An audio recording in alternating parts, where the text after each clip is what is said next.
তোমার এই যে ছোটবেলার ইয়ে বলো না, উলানিয়াতে তোমরা ঈদ কিভাবে করতা?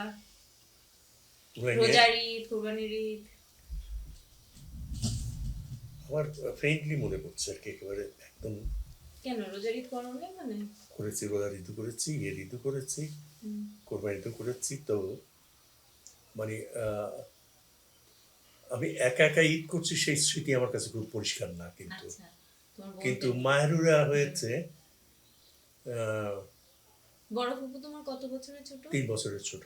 ও স্বাভাবিক, তুমি ছোট্ট বাচ্চা ছিলা। হুম। হুম। তো তখন মনে পড়ছে আর কি, শাহের হওয়ার তো আরো ভালো মনে হুম। আছে মোটামুটি। তো আমাদের ওখানে ঈদ হওয়ার আগে যে কাজগুলো করতে হতো আমাদের, সেটা হচ্ছে ক্ষেত্রমোহন ধুবি বলে আমাদের এক ধোপা ছিল। হুম। হুম। ও ছিল ডাক হরকরা। ডাক হরকরা মানে পোস্ট। হুম। হ্যাঁ, পোস্টম্যান মানে রানার ছিল। পাতারহাট থেকে উলানিয়াতে ইয়ে নিয়ে আসতো, ওখান থেকে নলগোলা যেত, নলগোলা থেকে আবার উলে নিয়ে আসতো আর কি।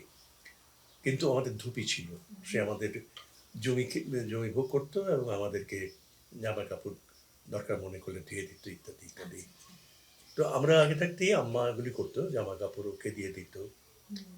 যদি নতুন কাপড় না হয়। হুম। হুম। হ্যাঁ, এটা অবিশ্বাস্য মনে হবে, নতুন কাপড় হবেই এটা কোনো নিশ্চয়তা ছিল না। হুম। হুম।